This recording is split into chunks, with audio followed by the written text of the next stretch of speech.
Na, čia mes dabar prieigoje prie Pixar šito ekspozicijos.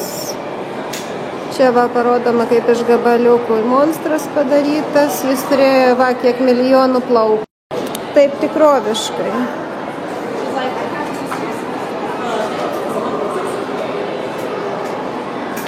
Žmogus piešia.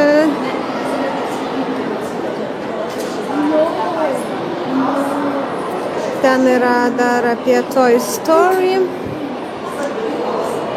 Finding Nemo jie taip pat sukūrė.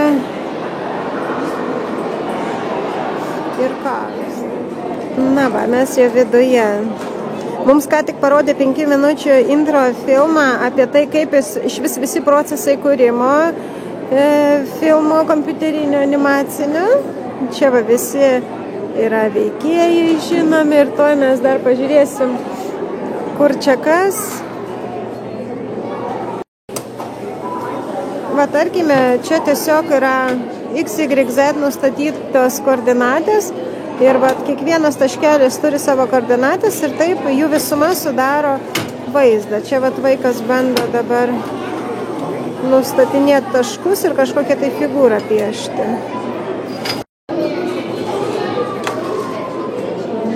Čia yra žuvų spiečiaus simuliatorius, taip? Tu gali ją pakeisti kryptį? Taip, visos kart. Aha, tu pasuki ir pakeiti jų kryptį, ar ne? Tu gali įvairiai jas padaryti. Taip pat ir jie turbūt. Čia yra tie mygtukai, kurie kiekvienas turi savo funkciją. O, tu žiūrėk, išsklaidėjai. Nu, va taip, jie ir kūrė, matai. Beje, va čia sužinojom informaciją, kad Toy Story, žaislų istorija, buvo pirma pilnas pasaulyje animacinis filmas sukurtas Pixar, pilnai kompiuterių. Du spiečiai. Tu dar gali jos taip išskirstyti. Okay. O Finding Nemo buvo taip pat pirmas filmas, kuris padarytas po vandeniu animacinis. Nes reikėjo įtikinamus vandens efektus padaryti. Čia yra kas? Čia žaislų istorija. Tai Pixar pasirodo labai progresyvus filmukų kūrėjas. Čia galima įjungti simuliavimą rūbų. Va čia yra įjungta ir išjungta simuliavimas rūbų matosi. Nes čia yra tokia kaip pusiau gaunasi. Dabar plaukus, Maite, parodyk man plaukus, va čia. Paspausk. Dabar kas yra? Jeigu yra modelis ir visas kūnas. Čia plaukai. Plaukai jo, išjungti plaukų simuliatorius, išjungtas, o dabar įjungiam, va, iš karto. Čia tarsi iš skirtingų sluoksnių susiduria.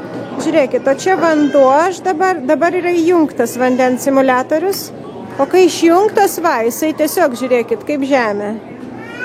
Čia potion, bus viralas kažkoks, įjungiam ir išjungiam. O minė, plak sekundėlę, minė.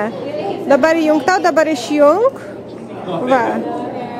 Įjungta minė, ne, čia išjungta, žiūrėkit, kaip juokinga eina, kaip išjungta minė.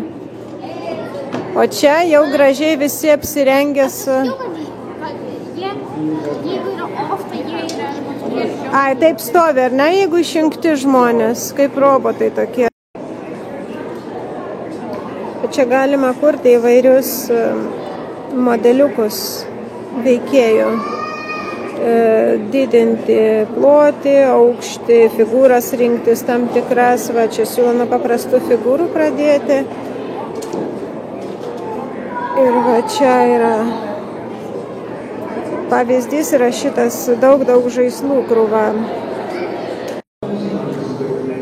Čia dar įdomus dalykas, kad pirmiausia atsiranda paveikslėliai, kaip mums rodė. Pirmiausia atsiranda idėja filmo ir tada menininkai piešia paprastus paveikslėlius, kuria herojus, kaip jie atrodys. Bet kad pilnai vaizdas, jau kai pasirenka tą paveikslėlį, kad vaizdas būtų pilnai aiškus, į kurį lygiuotis, tada menininkai skulptoriai iš molio lipdo jau visą tą erdvinį paveikslą ir jau paskui kompiuterinės simulacijos jau to modeliu remiasi, kai kuriamas filmas. Ir va čia yra sukurti modeliai. Čia yra iš Inside Out, beje, mes dar nežiūrėjom šitą filmuką, reikės pažiūrėti. Čia iš Up filmo senukas. Čia meška iš Karališkos drąsos. Ką mes čia turime? Ai, čia Colette iš Troškinio. Ai, šito aš nepažįstu. Anger parašyta, čia pyktis iš Inside Out, kuriomis dar nematėm. Ir yra dar, pažiūrėkit, gražių labai mašinyčių, monstras. Čia Denta žiūrkė. Čia yra Eve. Tai yra prototipai būsimų kompiuterinių žvaigždžių.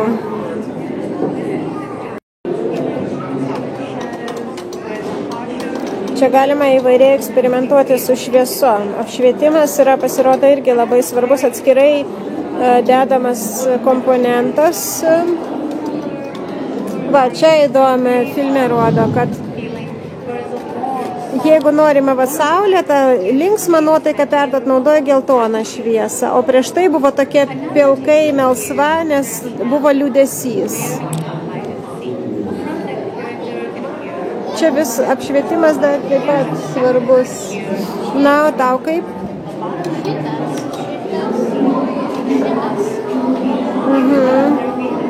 Čia galime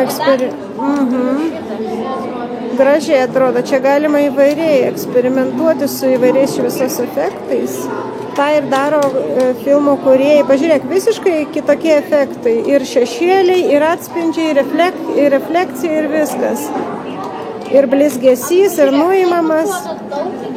Jo, taip atrodo 3D labai efektas. Anaip, kai be visko labai plokščia, ar ne?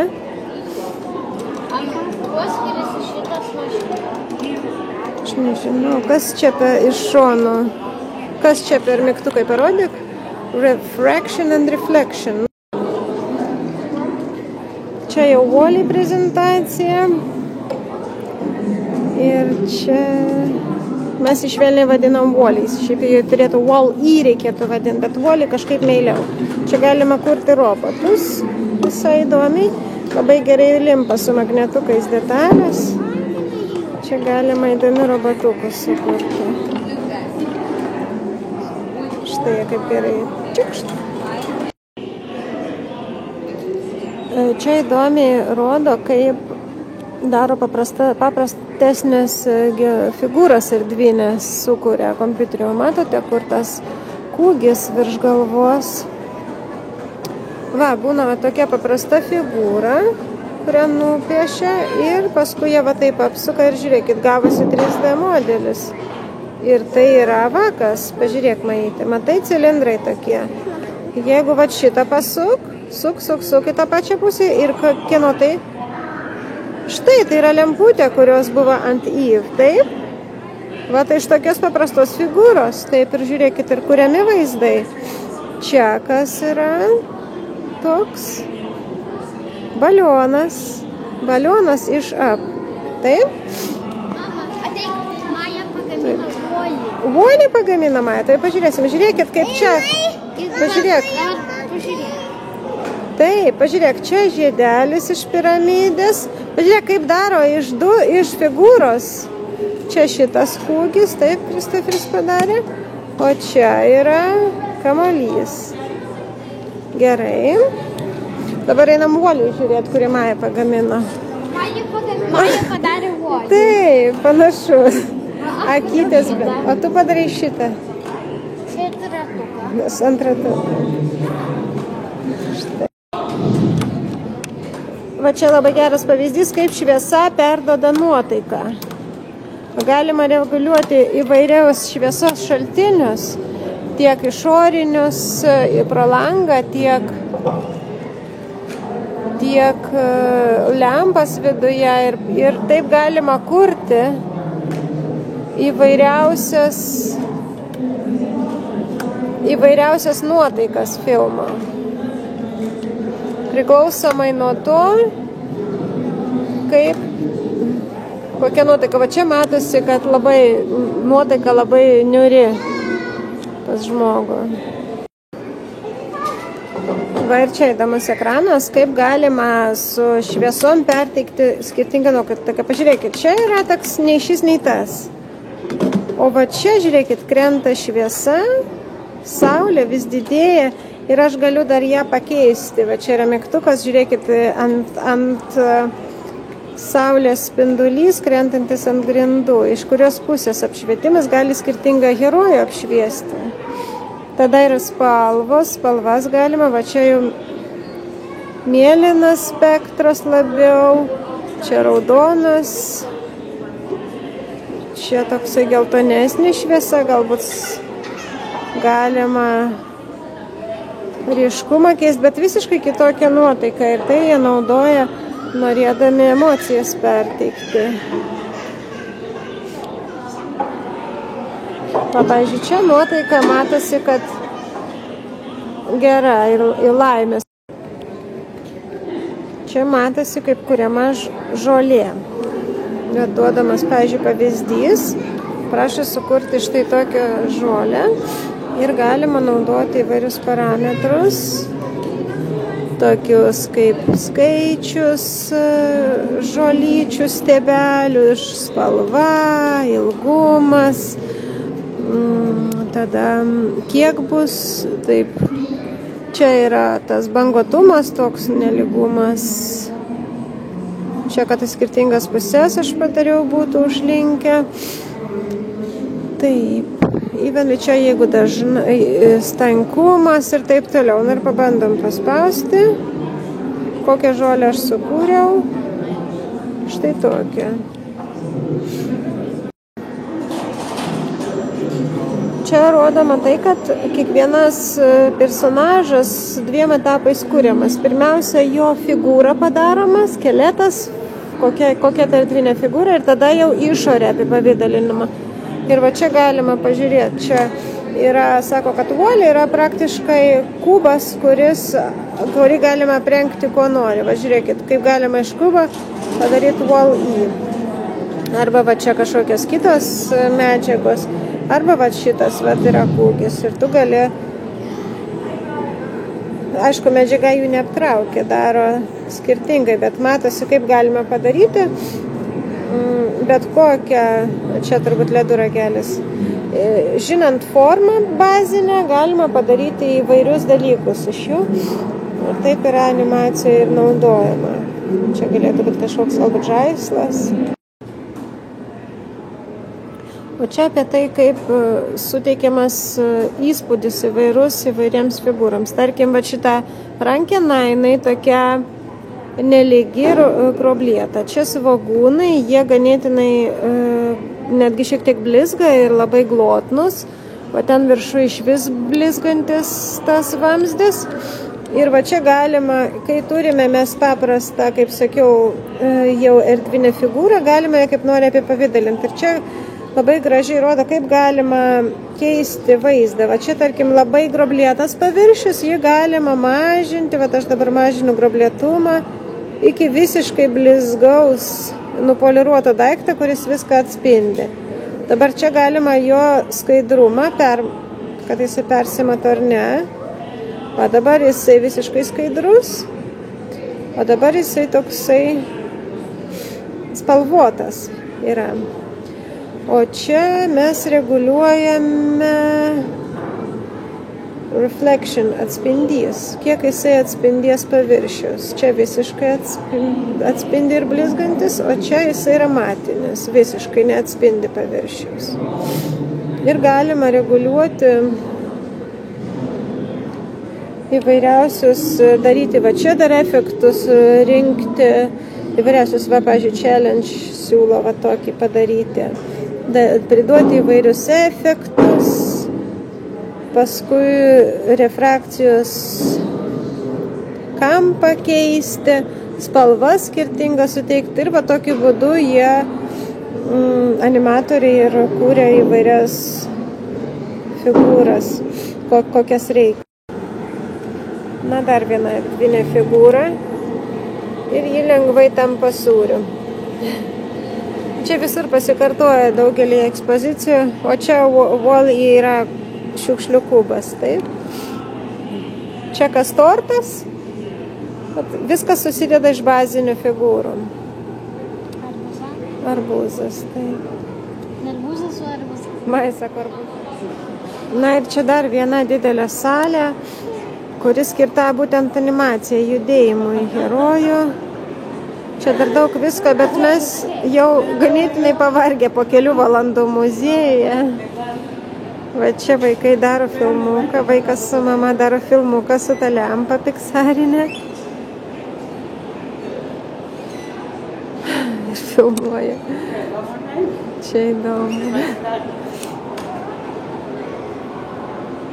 Įvairiai, va ten matosi, kaip juda figūras, bet vaikai prašo picos, iš tikrųjų pavargom.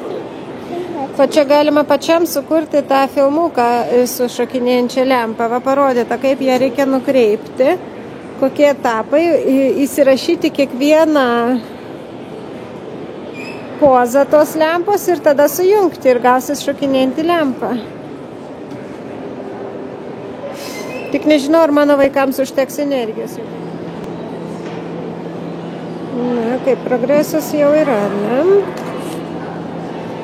Kristoferis daro labai daug nuotraukų.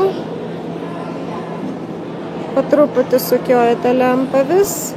Kaip tikras. Na va, lempa stovi sau ramiai. Jau gale, Kristoferis rodo, ką jam pavyko sukurti. Štai.